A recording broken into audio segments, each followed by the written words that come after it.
बिस्मिल्लाहिर्रहमानिर्रहीम। अस्सलाम वालेकुम स्टूडेंट्स। तो आज के लेक्चर के अंदर हम एक प्ले को डिस्कस करेंगे जिसका नाम है waiting for Godot by Samuel Beckett.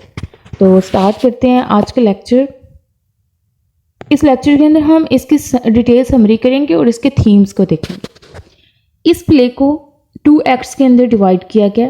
पहले इसको फ्रेंच के अंदर लिखा गया और बाद में सैमुअल बेकेट ने इसको इंग्लिश में ट्रांसलेट किया। अब ये जो प्ले है ये वर्ल्ड वॉर 2 के बाद लिखा गया, जिसके अंदर ट्रेजेडी और कॉमेडी के एलिमेंट्स भी इंक्लूड किए गए। वेटिंग फॉर गोडो को फर्स्ट टाइम पेरिस के अंदर 1948 से 1949 के दरमियान लिखा गया था। कौन सी लैंग्वेज में? ये फ्रेंच लैंग्वेज के अंदर लिखा गया था। इस वक्त इस प्ले का जो नाम है वो ये था एन अटेंडेंट गोडो। एन अटेंडेंट गोडो इसका नाम रखा गया था उस वक्त। और बाद में सैमुअल बेकेट ने इसको इंग्लिश के अंदर ट्रांसलेट किया। दूसरी बार जब ये प्ले इंग्लिश के अंदर ट्रांसलेट हुआ तो ये 1954 के अंदर पब्लिश हुआ। अगर हम इस प्ले की सेटिंग को देखें तो इसकी सेटिंग एक अनआइडेंटिफाइड रोड पर है जो कि एक दरख्त के करीब है, जहाँ पर जो टाइम भी अनस्पेसिफाइड है। तो अब हम स्टार्ट करते हैं इसकी समरी। एक्ट 1 से स्टार्ट करते हैं। प्ले की स्टोरी 2 कैरेक्टर्स पर बेस्ड है, व्लादिमीर और एस्ट्रागन। ये इन्हीं के गिर्द घूमती है। ये दोनों फ्रेंड्स हैं और एक खाली जगह पर खड़े हैं जहाँ पर ये गोडो का वेट कर रहे हैं।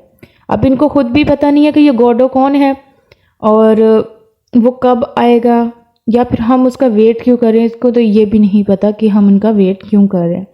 ये वहाँ पे मुसलसल किसका वेट कर रहे हैं? गोडो का वेट कर रहे हैं। और ये बताया नहीं गया कि वो उसका वेट क्यों कर रहे हैं वो दोनों। अब जो व्लादिमीर और एस्ट्रागन हैं उनकी कन्वर्सेशन होती है, वो बातचीत करते हैं एक दूसरे से, जिसमें वो कुछ अपनी लाइफ पर बातें कर रहे होते हैं, मगर उनकी बातों में कोई भी मीनिंगफुल कंक्लूजन नहीं निकलता। वो वहाँ पर गोडो का इंतज़ार कर रहे होते हैं। गोडो कभी भी नहीं आता और वो बस बेतुकी फजूल किस्म की बातें कर रहे होते हैं जिनका कोई पर्पस सामने नहीं आता। व्लादिमीर जो है वो एस्ट्रागन से सवाल करता है कि क्या उसने कभी बाइबल पढ़ी है। और एस्ट्रागन इस वक्त अपने जूते उतारने की कोशिश कर रहा होता है। वो बहुत ज़्यादा थक चुका होता है और वो रेस्ट करना चाहता है, इसलिए वो अपने जूते उतारने में लगा होता है। वो उस वक्त क्या जवाब देता है? वो कहता है कि मैं एक कलर्ड हॉलीलैंड के मैप्स को जानता हूँ, मुझे वो याद है। और यहाँ पर मैं आपको एक और बात बताऊँ कि ये जो एस्ट्रागन है ना, इसको भूलने की बीमारी है और उसको अपनी लाइफ के बारे में कन्फ्यूजन रहती है।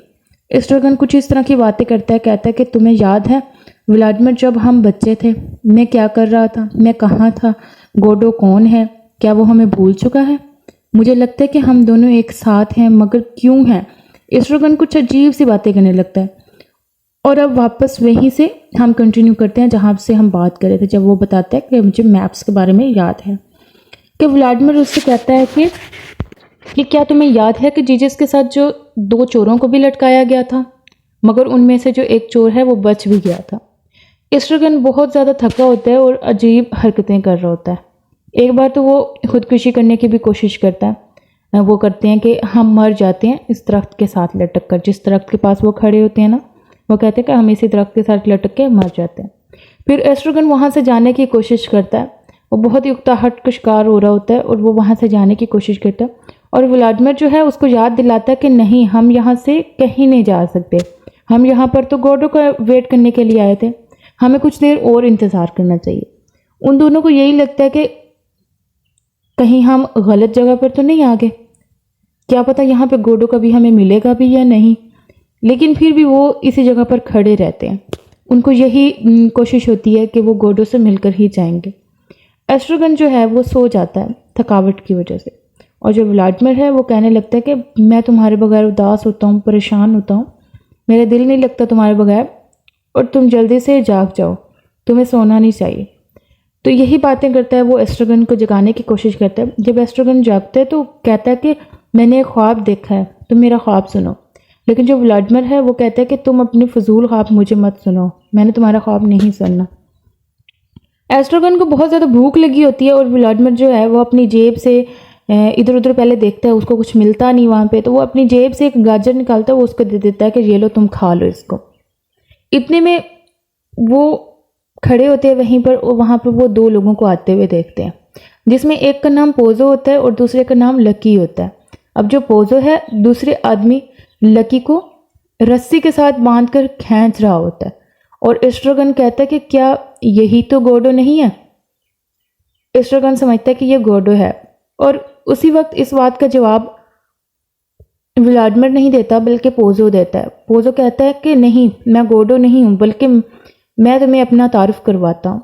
तो वो उनको बताता है कि लकी एक तरह से उसकी गुलामी करता है और पोजो उसका मालिक है, उसकी हर बात मानता है, और लकी जो है वो पोजो के लिए गोश्त खाने को लाता है, और पोजो सबके सामने गोश्त खाना शुरू कर देता है। अब जो एस्ट्रोगन है, जैसे मैंने आपको बताया कि एस्ट्रोगन को तो पहले से बहुत भूख लगी होती है। एस्ट्रोगन चाहता है कि गोश्त खाने के लिए कुछ मुझे भी दिया जाए। अब यहाँ पर क्या होता है कि जब वो गोश्त खाने लगता है तो एस्ट्रोगन को बहुत ज़्यादा भूख लगी होती है। वो ये सोचता है कि काश मुझे भी ये कुछ दे दें खाने को, लेकिन वो उसको देता नहीं है। तो वो अचानक से ये कहता है कि कुछ हड्डियाँ बचे तो वो मुझे भी दे देना। तो पोजो ऐसा ही करता है कि वो कुछ हड्डियाँ बचती हैं तो वो उसको दे देता है एस्ट्रोगन को। एस्ट्रोगन देखता है और कहता है कि क्या लकी जो है वो सामान नीचे नहीं रख सकता, कि इतना वज़न उठा के रखा है उसने। पोजो कहता है कि ये रख सकता है, मगर ये मुझे इम्प्रेस करना चाहता है, ये मुझे अच्छा बन के दिखाना चाहता है, ये मुझे राज़ी करना चाहता है, इसलिए ये सामान नीचे नहीं रखेगा। पोजो ये भी बताता है कि मेरे पास और भी गुलाम है और मैं लकी को एक मेले के अंदर बेचने वाला हूँ। लकी कुछ करतब करके दिखाता है, लाइक डांस, मतलब कि एक रक्स करता है, और उसकी जो हेड है वो ज़मीन के ऊपर गिर जाती है। जब उसकी हेड ज़मीन के ऊपर गिरती है तो पोजो बताता है कि लकी जो है वो अपनी हेड से ही सोचता है, इसके बगैर वो सोच नहीं सकता। तो व्लादिमीर इस हेड को उठाता है और लकी के सर पर रख देता है। कुछ देर बाद एक लड़का वहाँ पर आता है और वो ये कहने लगता है कि तुम लोग यहाँ पे क्यों गोडो का वेट कर रहे हो, गोडो नहीं आएगा। तो वो लोग परेशान हो जाते हैं कि ये क्या कह रहा है। तो वो कहता है कि तुम लोग गोडो का वेट मत करो, क्योंकि आज गोडो नहीं आने वाला, वो तो कल आएगा। अब यहाँ पर ये एक्ट 1 ख़त्म हो जाता है और उसके बाद एक्ट 2 स्टार्ट होता है। तो वहाँ चलते हैं और देखते हैं कि वहाँ क्या चीज़ है। अब फिर से ऐसा ही होता है कि एस्ट्रोगन कहता है कि हम यहाँ से चलते हैं, लेकिन व्लादिमीर जो है वो कहता है कि नहीं, हमें अभी भी कुछ टाइम और यहाँ पे रुकना चाहिए, हमें कुछ टाइम और वेट करना चाहिए यहाँ पे गोडो का। अब इस वक्त एस्ट्रोगन जो है वो बहुत ज़्यादा फिर से थका होता है, वो चाहता है कि मैं किसी तरह जाऊँ यहाँ से। व्लादिमीर जो है वो गुज़िश्ता वक्त के बारे में कुछ बात करता है और कहता है कि तुम्हें पोजो और लकी के बारे में कुछ याद है, क्या तुम्हें पता है कि वो हमारे पास आए थे और क्या कुछ हुआ था। वो सारी चीज़ें उसको याद कराने की कोशिश करता है, लेकिन एस्ट्रोगन कहता है कि मुझे सब भूल गया। जैसे कि मैंने आपको बताया कि एस्ट्रोगन को भूलने की आदत है, वो भूल जाता है सब चीज़ें, उसको कुछ भी याद नहीं रहता। तो ऐसा ही होता है कि एस्ट्रोगन भूल जाता है। वो कहता है कि मुझे नहीं याद कि क्या हुआ था, कैसे हुआ था। व्लादिमीर कहता है कि जब हमने कुछ साल पहले अंगूर तोड़े थे, क्या तुम्हें वो बात याद है, लेकिन उसको वो भी याद नहीं होता। वो कहता है मुझे कुछ भी याद नहीं है। व्लादिमीर चाहते हैं कि एस्ट्रोगन जो है वो कुछ बात करे, वो खामोश ना रहे। फिर से वो पहले की तरह गोडो का वेट करने लग जाते हैं और वहीं पर खड़े रहते हैं। Lucky and Pozzo enter again, but this time Pozzo is blind and lucky is डम। अब जो दोबारा से ऐसा ही होता है, ये एक्ट 2 के अंदर ही दोबारा से वो रीअपीयर होते हैं, पोजो और लकी। अब यहाँ पे सिचुएशन कुछ डिफरेंट होती है कि पोजो और लकी जो है वो दोबारा से वहाँ आ तो जाते हैं, लेकिन इस वक्त पोजो जो है वो ब्लाइंड है, यानी कि अंधा हो चुका है, और वो लकी के साथ आ रहा है, ये लकी के पीछे पीछे ही आ रहा है। लकी उन दोनों को फिर से वहाँ देखकर रुक जाता है। किसको देखकर? व्लादिमीर और एस्ट्रोगन को वहाँ पे खड़ा देखता है तो वहाँ पे रुक जाता है, उनसे कुछ बात करने लगता है। पोजो गुज़िश्ता रात की जो मीटिंग है उसको याद नहीं करता, यानी कि वो उसको भुला देता है। पोजो और लकी चले जाते हैं, वहाँ पे कुछ टाइम रुकते हैं, बातचीत होती है उनकी, वो चले जाते हैं।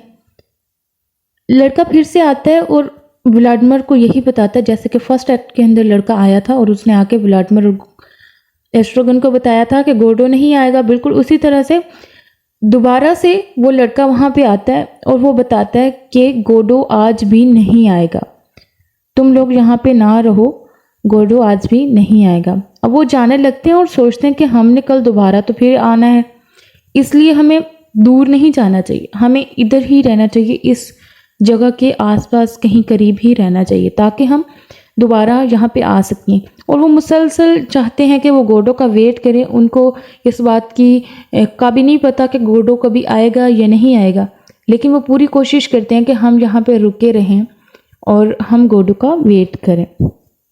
फिर वो जाने का फ़ैसला कर लेते हैं, लेकिन वो वहाँ से नहीं हिलते, उनका दिल यही होता है कि हम यहाँ से पर ही वेट करें गोडो का।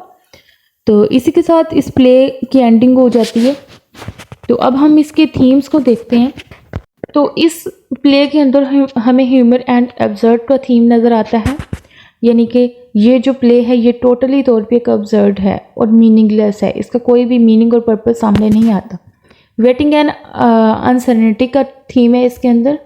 प्ले में व्लादिमीर और एस्ट्रागन वेट कर रहे होते हैं, मुसलसल वेट कर रहे होते हैं। किसका कर रहे होते हैं? गोडो का वेट कर रहे होते हैं। और इसके अलावा वेटिंग और अनसर्टेनिटी लाइफ के बारे में भी सवाल उठाते हैं। होप और डिस्पेयर का थीम है इसके अंदर। प्ले में ये जो दोनों दोस्त हैं ये गोडो का वेट करते रहते हैं और गोडो के आने की उम्मीद रखते हैं। उनको लगता है कि गोडो आएगा, मगर वो कभी भी नहीं आता, आखिर तक ऐसा ही होता है। ये थीम दिखाता है कि लाइफ में होप और डिस्पेयर दोनों ही होते हैं। Identity and self. प्ले में जो व्लादिमीर है और एस्ट्रागन वो अपनी आइडेंटिटी के बारे में क्वेश्चन करते हैं, वो अपनी आइडेंटिटी को जानना चाहते हैं, यानी कि सेल्फ अवेयरनेस से हम अपनी लाइफ के पर्पस को समझ सकते हैं। तो स्टूडेंट्स आपने देखा ये एक प्ले जो है ये एक अब्सर्ड प्ले है। फिलहाल मैं इसको डिटेल से डिस्कस नहीं कर पाई, लेकिन हम इसका कंप्लीट एनालिसिस करेंगे। उम्मीद करती हूँ कि आज की वीडियो आपको अच्छी लगी होगी, आपको पसंद आई होगी। अगर वीडियो पसंद आई हो तो वीडियो को लाइक कर दें, चैनल को सब्सक्राइब कर दें। तो मिलते हैं नेक्स्ट वीडियो में, तब तक के लिए अपना बहुत सारा ख्याल रखिएगा। अल्लाह हाफिज़।